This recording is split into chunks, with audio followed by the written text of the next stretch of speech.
great honor to be here with these people today that have suffered so much. And to lose everything you have, and you just wonder what you're going to do and where you're going to go. And we just thank God, and I want to say thank God that He's given us the resources to be able to help. And a lot of people have helped. And not just Samaritan's Purse, but there's been many different organizations and volunteers that have just come to Western North Carolina and East Tennessee to help. I grew up, this is my backyard, I grew up about 8 miles or so from here. And went to high school right down the road, about a mile down the road. And so this is home to me. But we've got a family today. We've got the West family. This is their house. So we're here today to show the president just a little bit of the damage and the problems that the people of Western North Carolina are facing. So Mr. President, thank you for what you have done for Western North Carolina. Thank you for coming again to see. Thank you, your son Don Jr., he came with us twice. And so they've taken a real interest. And this isn't a politician coming down here looking for votes. This is a man who wants to do something, who wants to see some changes, who wants to make life better for you. So thank you. And Melania, thank you so much for coming. It's an honor to have you here with us. So Mr. President, please. Thank you very much, Franklin. Thank you. All right, good man. He's done a great job, a fantastic job. And we've come to North Carolina with a simple message for all the people of this region who are hit so hard by Hurricane Helene. And that message is very simple. You are not forgotten any longer. You were treated very badly by the previous administration, and I'm here after a few days of the administration. We're going to California, Los Angeles. They got hit hard, as you know. A lot of that could have been prevented, I think, if they had water, which they had plenty of, but they didn't use it. But I'm going there, and it was set up to go there. And I said, well, what about North Carolina? They said, well, what would you? I said, I have to stop there first. I'm stopping in North Carolina. So we made the stop, and I feel very good. You're represented by some great people, great congressmen are with us, and we're going to get involved with them. And Michael Whatley is here, who is the head of the Republican Party. He worked with Laura Trump to take us through to a tremendous victory, one of the, as the media says, one of the most consequential presidential elections ever. They say in 129 years, whatever that may mean. But whatever it is, it was a great election we had, and we won your state. All 3 times we won your state. And all 3 primaries we won your state. So we won it 6 times, I guess, Mr. Congressman. And it's a great place. And I wanted to come here. And before I went anywhere, frankly, in the campaign, I promised that I'd come back to Western North Carolina to help the people of the state. And today, here I am to deliver on that promise. And we have a lot of things in mind. And we're getting the Army Corps of Engineers all set. You need your riverbanks fixed. You need a lot of roads fixed, and we're going to get it done in rapid time. And I've asked Susie Wiles and all of my people to start calling up, get the Corps ready, and they're going to get ready to go. I don't know what it is. I don't know what took so long for the other administration. But remember, I wasn't here for the first 4 months or 3 months, whatever it may be. See, we can only start as of essentially 1 or 2 days ago, and we've made a lot of progress over the last couple of days, Michael. I understand we're going to get you the resources you need and the support that you deserve, and we'll be at your side through every step of the rebuilding, and no American is going to be left behind. The people that I just met are so great, and the people that own that house is going to be very beautiful in a little while. And who knows, if Franklin decides, maybe he'll rip it down and build him a new one, because sometimes you can do that just as easily, but we're going to take care of the people. I want to thank our great First Lady for coming today. She really wanted to be here. She said, no, I want to go. And, she sees what happened, and she felt very badly, and she wanted to go. And we're then going out together to Los Angeles, but she wanted to be in North Carolina. She saw what happened. She has a She has a feeling like I do for North Carolina. So thanks as well to a great gentleman, Franklin Graham, and his father, Billy Graham. I used to go with my father to Yankee Stadium and places to watch his father preach. And he was some preacher. He was some. You got good stock. You come from the ultimate genes, I can tell you. But he was really something. And Franklin, though, has done so much, and his father's looking down on him right now. I guarantee for a long time he's been looking down on Franklin, saying, "I'm very proud of you, son." He really is, because what Franklin's done with Samaritan's Purse is incredible. They told me just yesterday that Samaritan's Purse has been great, but the FEMA people sort of left you high and dry, but we're going to change that around. We're not happy with FEMA. As well as all of the representatives. You have great representatives here. Chuck Edwards, who's here someplace. Where's Chuck? Right here. Where's Chuck? Chuck. Tim Moore. Tim, thank you, Tim. Great job, too. Both of you guys. Virginia Fox, a power. She's a power, that one. Don't ever have her as your enemy. It's not good. It's not healthy. Pat Harrigan. Good job, Pat. Addison McDowell. These guys were just here, just put in, and they're doing a fantastic job. Addison, thank you very much. Great. Mark Harris. Thank you, Mark. Thank you, Mark. Brad Knott. Thank you, Brad. Greg Murphy, fantastic guy, my friend for a long time now, right? And the RNC chairman, Michael Watley, who really, as I said, brought us to a great victory with Laura, the chairman of the party, the whole Republican. I took Michael Watley from North Carolina because he did the best job and put him in charge of everything, and the job they did together was incredible. Last September, Hurricane Helene became one of the deadliest natural disasters in modern American history. Rainfall rose to far more than 30 inches, which is lethal, unleashing unprecedented devastation throughout western North Carolina and many other states, as you know, but you got hit the hardest.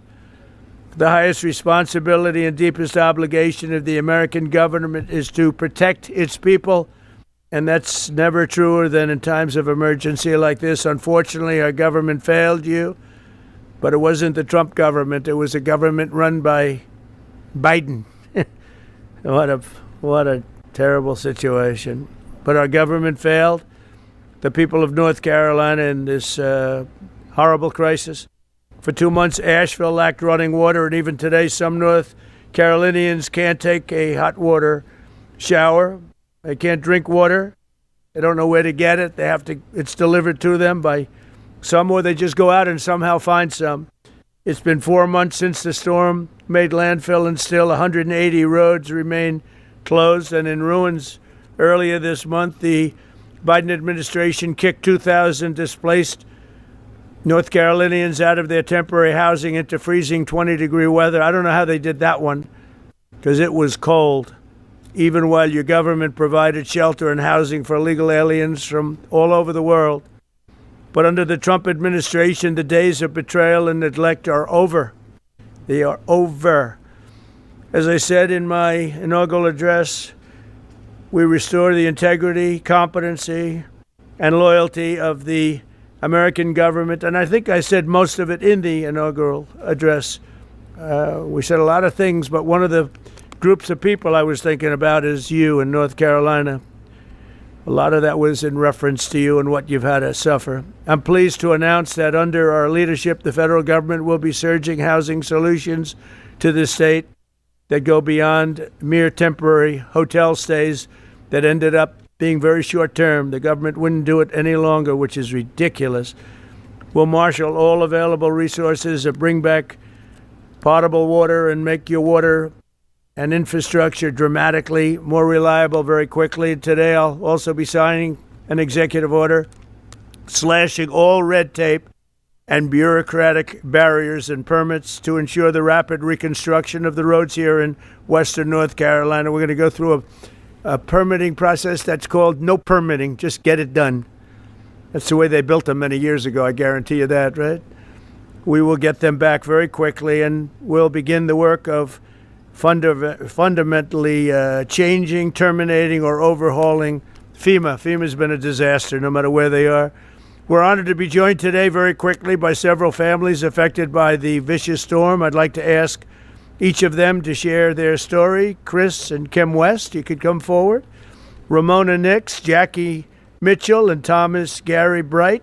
And finally, the Wright family. And come on up and maybe say a few words, please. Thank you very much. Hello. Hi. Come on in here.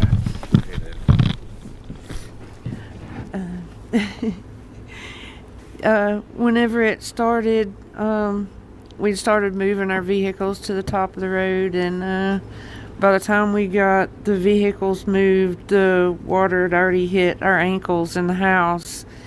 And so I grabbed my purse and my little pug dog, and my husband grabbed dog food and put it in a trash bag, and by the time we got out into the driveway, it was already waist deep, and there was sticks and that kind of thing. I didn't think I was going to make it, but we did make it out, and we made it to the top of the road, and we were kind of stuck there for hours because we couldn't get out any of the ways because it was flooded all the way around. It took us hours, and we sat there, and finally it receded enough to where we could actually get out. It was probably like close to midnight, and it started like 5-6 o'clock in the morning. We just lost everything that we had. Didn't even have a brush for like 3 days. So, Thank you very much. Come on over. thank you.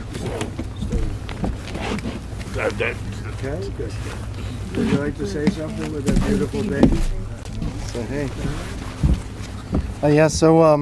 When the hurricane storms hit North Carolina, hit our home, my daughter and my wife and I were actually out of town. But unfortunately, my dad was still at home, and my mother was staying at our house with our animals. And the waters got so high that it actually lifted between that and the tornado that came through, or microburst is what they've been calling them, and lifted his home and the house that I grew up in and crashed it into our barn. It took away his business. It took away all of our tools and tractors and everything needed to keep the farm going. And my mother was trapped in the house, and there was no way to escape because the water got so high. The only thing she could do was ride it out and wait till the waters came down.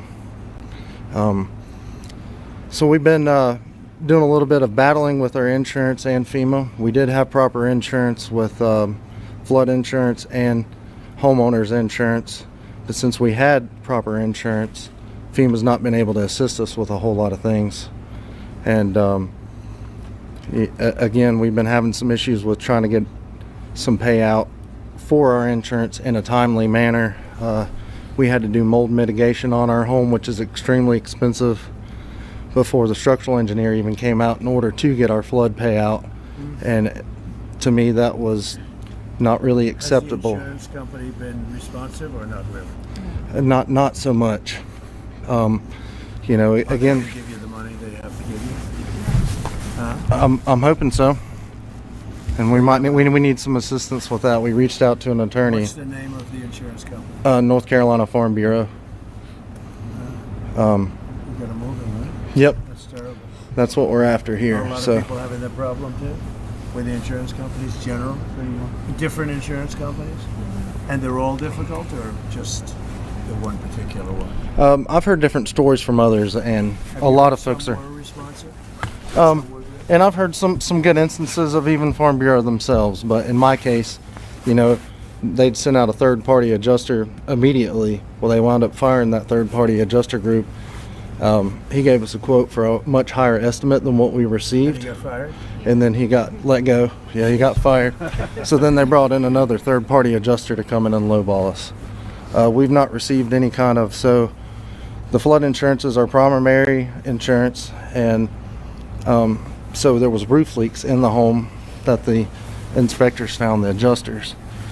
Well, that contributed to us losing some of our personal property as it come in the third story where there's no, or second story living space, where the flood water, well above the flood waters. So they've neglected us for. Was your mother saved? Yes, she's saved. So Yep, you wrote her there? she's right here. Okay. So we made it. That was not exciting, right? That's right. How scared were you? Very. Did you think you were going to make it? No. You didn't think so? Nope. I just started praying. So you were sort of on a boat. Your house became a boat. It's a big pontoon. That's some story. It was a Would you beach like to house say on something? the steps. I'll bet this guy would like to say something. I can tell. I was next door to the house, and my son was out of town, so when he came in to Charlotte to my sister's, he called about 2 in the morning because at midnight the water was still in the stream, within the banks. So when he called, the water was coming up, so I started moving vehicles up to about 5:30 in the morning, and she was in the house, and I pulled up to the steps and I said, hop on the fender and I'll get you out. Well, he built a beach house on stilts, 5 times higher than the floodplain. And she said, well, he said I'd be okay. So I'm staying with the dogs. So I went to higher ground with some vehicles, hers included, and the water covered everything. But I'd already seen it come around both sides of my place. So I got my blind and deaf dog and a bag of valuables and took up off the side of the hill behind my house, and then was heading to the cemetery back there because I knew it was open, because there was trees falling and uprooting. It was raining. You never saw anything like that? No, I've been through floods There's never been anything. all my life around there. Never nothing. Never been anything like that. But you're okay, right? Yep. House destroyed. Yeah. Well, we're gonna help you out. We're gonna help you out. Appreciate it. Okay. Thanks for being here. Anybody else? You guys okay? Our day that morning began a little taller with some trees falling into our house, which our house is goes back 4 generations, 80 years, and never came close to flooding. And we woke up with trees about 4:30 or 5 in the morning, and our house sits 3/10 of a mile back off the road. And the water, we've had flooding and such in the lake, but nothing like we saw. And like most everybody else, we moved 5 vehicles this far up, and lawnmowers and everything else, and the water started coming in the house. And when it got up to about ankle high, we have a loft. I got her up in that and tried to gather what you might want, which was totally random. And then when it made it to the loft and started getting up to about her hips, I built a little makeshift ladder and we got out on our roof. And we spent 4 hours on the roof. I had a little baggie. I did notes on my cell phone to my 2 kids and my 2 grandkids, and something to identify me in case we were lost in it. Did you think you were gonna make it? No, we're. Oh, you didn't? Yeah, we didn't think we were going to make it at all. I mean, our house was 25 feet underwater.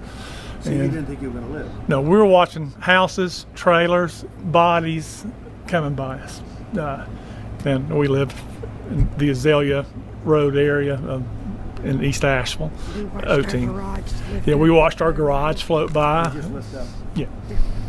But, we got to a point where it crested about 4 feet up on the roof.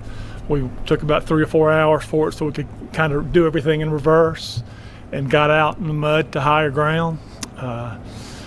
And I got out higher ground up to a subway and got over to her daughter's house, where when she saw that I didn't have her, she lost it. And I was like, she's okay, she's alive. And we tried to make our way back in there and gather things best we could, but found a body right away. There was about 8 bodies in our area that first 2 weeks located, and we were lucky we weren't one of them, and blessed. But like other people, no insurance on flood insurance, so we had to depend on FEMA. They did what they could do, and of course it's not enough. Yeah, no, I know. Yeah. I know it's crazy. Yes, that's crazy. But yeah, again, we're thankful to be alive, but it's a long haul. What are you doing now? Staying in a camper. I've never been, if y'all notice, I'm a big guy. I don't sleep in campers very very well. And the first night we spent in the camper, very grateful with the Asheville Dream Center coming through with the one. And You still have the land? oh yeah, it's family land. Yeah, the land, it looks like a beach now. It's sand, but Can it be built on? yes, Do you intend to do that? yes. You want to build again? Yeah, Samaritan's Purse, we're working with them. We're working with people. It's 80 years, 4 generations. But the house is totally gone? No, the house is there. they It's down to, gutted yeah, it they to came this in and mudded it. wreckage. But everything in it was completely destroyed. But yeah, it's tough. I think we're at a point in Asheville where people's forgot about Asheville, and it's stagnant. Everything is stopped. You know. Yeah. Thank you, sir. Appreciate that. Take care. Thank you, Jack. Thank you. Thank you. Please. I'm Pastor Nick's, our church right down the road. We had only purchased in May, and it's a big church. We're a small congregation, and I had people say, "What are you going to do with this big building?" And I said, "Only God knows." And we had our dedication, and the storm came the next week. And the outpouring of people, my son brought the first load of supplies, and from there, I stayed there for about 3 months. I slept on the floor for about 3 weeks because the need was so great. The people were so devastated, and I said, I want to be here for them. And they were coming in just day and night, so there's really no need for me to go home. But we had people from Kentucky, Tennessee, Texas, Indiana, Oklahoma, people from all over. We have not received any help, like from the government or anything. But I said, Lord, if you want us to do that, So people they came from all over the states. But That's FEMA what FEMA did nothing. It was No. it was the FEMA's locals. waste of time and money. The locals and the people that knew us. And before the week was over, our church was so packed with supplies we couldn't even walk. Even in our sanctuary, it was up to the platform of things, and in our halls and in our rooms, and we're just now beginning to get a little straightened out. But somebody said, how long are you going to be here? I said, I'm going to be here through the winter and even on, if possible, because when you meet people that's been through the struggle, I had a little lady come up, and I said, can we do anything special for you? And she said, I don't want to be selfish, but said, could I have a cup of coffee? And I handed her that coffee, and she stood there, and tears just poured. She said, you don't realize how important that the little things. It's not the big things in life that we have, but it's the little things, and knowing that God is our source. I don't look to man. I don't have to have a lot of things. I had trees, about 20 trees down in my yard, but that didn't really matter. Doesn't matter, because the needs of the people is what I want to be there for. God is good. He's very good. And my daughter now, her house is really in bad shape, and I'll let her tell you about that. But thank you, President. This is our president. We appreciate you so much. I live out in the Fairview area of North Carolina, and near the Back Cave, Lake Lure area. And our area was hit. It was hit really hard. I was home alone, and my husband had stayed in town because we take care of a little lady that's 98 years old, and she lives out in the woods by herself. And I said, just stay with her and make sure that she's okay. And I got up the next morning, and my first thought was, I want to go see what our road and bridge looks like. So as I was making it down to the road and the bridge, there was no road and bridge. And so, here we are, we're like at a little island, we can't access the main road or anything. And then the fire department came by the next day and said that they were evacuating me and my neighbor because a landslide was going to come. And they told me to get my stuff and get ready. And so while I was getting my stuff and getting ready, there was a knock at the door, so I thought it was the fireman. And I went to the door, and there stood my 21-year-old son. His name's Nathan, and he had drove as far as he could to get to me, but he hiked 5 miles, and it took him a really long time. And he got there, and he said, "Mom, grab a bag. We gotta go." And I said, "Son, there's no way I can hike out of here." And he's like, "No." He said, "We gotta go." So we started hiking out, and I seen one of my neighbors who.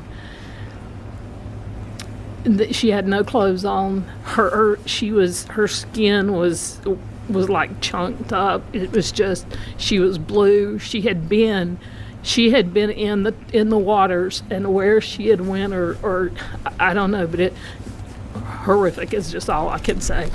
But then as me and my son hiked on out, we went through where this place, we call it Craigtown, but there were like a lot of family members there that passed away, like 11 of them, and there were people out everywhere looking for their loved ones, and there were dead bodies. You know, my son's like, "Mom, you're going to see things you don't want to see," and so anyway, we got through all that. But I stayed at our church in our sound booth. My husband and I, we just slept up in the sound booth for a couple of months because we didn't have power or anything for about 2 months out there. And then we went back. I've been fighting with FEMA since day one. Our community, there's like 32 homes. We don't have a road and a bridge. We're driving through our neighbor's property. You know, I went to EMS and I said, "Look, my concern is if we have a fire or we have an emergency out here, you're not going to get to us. You can't get those big trucks up here."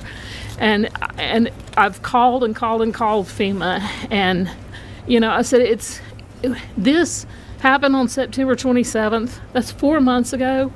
Well, for us, today is still September 27th. You know, we haven't had help.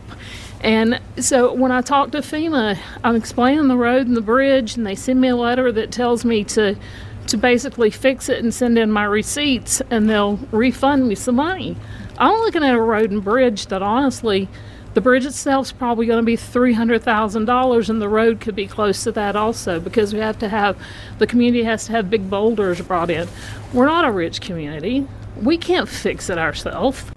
You know, it's just, and as far as like house repairs, I'm still pending. I can't get money from FEMA until I fix the road and bridge and send in my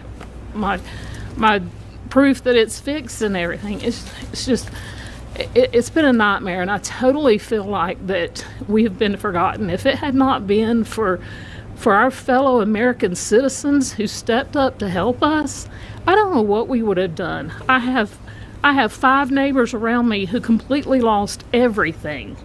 You know, I have damage to my house, and I don't feel entitled. I'm embarrassed to even say I need help, because, you know, and sometimes there's even that survivor's guilt is what they're calling it, but you feel guilty to even be alive sometimes. You know, when you look around, you see your neighbors that are gone, and it's just, you know, we need help. I wrote a letter to send to Congress. You know, I don't understand what's going on. If we can't get FEMA help, then will you guys help us? Will you step up and be our fellow citizen? Will you step up and be our neighbor and send us something? Help us get our community back. I could go on. It's just I don't know, it's just heartbreaking. I appreciate you. Good daughter you have, huh? Good daughter. Take care of Mom. And your son must be great. My son is great. No, he sounds like a real leader. Smart. He really is. Hike how in. How would you have been if he didn't come and get you?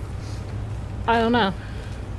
I'd just would have been there because the only thing we could do, there was no way to get out there. The only thing we could do is just hike up to the church, the first church that was up there, about 3 miles, to get, you know, maybe what we needed or something. I don't know. He is.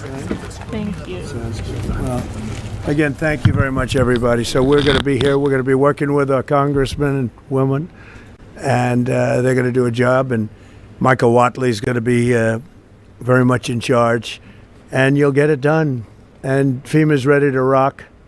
They haven't done the job because they weren't really told to do the job by Biden. I guess Biden was thinking about other things, wasn't he? But they weren't told. What they did, what the past administration did to North Carolina is a disgrace. So I just want to wish you all well. I was here right after the event, and I couldn't believe it. I have never seen anything like it. I've seen a lot of bad things, but I've never seen anything like it. And it's an honor to meet the people behind me, and it's an honor to be with our congressional delegation and some of the other politicians in the area. And it's an honor to have Michael Whatley at my side, because maybe we wouldn't be standing here as president if he wasn't. Him and Laura Trump were unbelievable as the head of the Republican Party. So he happens to come from a place called North Carolina. So I said, Michael, fix it. So good luck. Good luck. And we'll supply what you need. You know that. Okay? Thank you. Thank you all very much. Thank you very much. Heartbreaking stories and how there's been so many local groups stepped up to assist these families. That's one of the things you hear. Any talk on having money instead of going to FEMA and going through the bureaucracy to go to them? That's what I want to do. We want to bring it locally so that a state takes care of its problem, and then they can bring it down to a local level, like Samaritan's Purse and Franklin, because that's one of the better examples.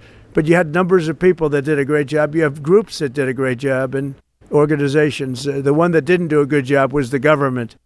They did a bad job. They did, in many ways, they did no job.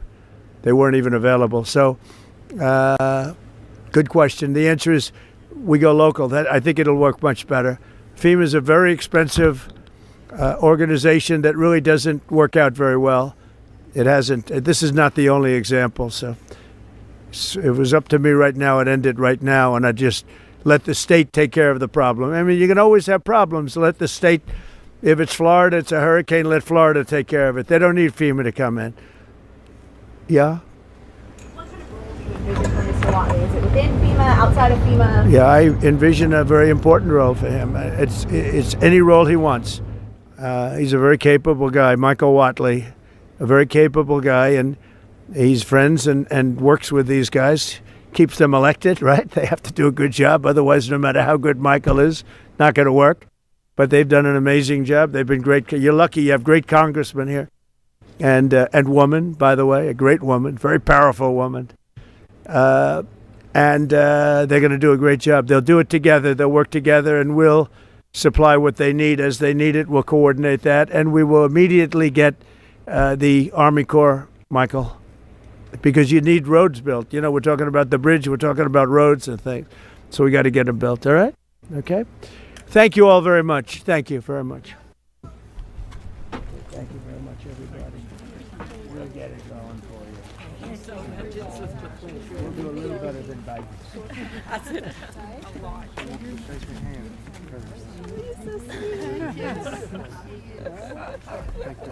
we're so glad you came with him. Of course. So would not miss it. My daughter was saying, I want to see Melania. Here I am. But thank you. What was you do? Incredible. So heartbreaking. But It's great. thank you. Thank you. She's a good one. Have a good time. Thanks Thank very you. much. We'll get it taken care of. Yeah. Thank you so much. Thank you.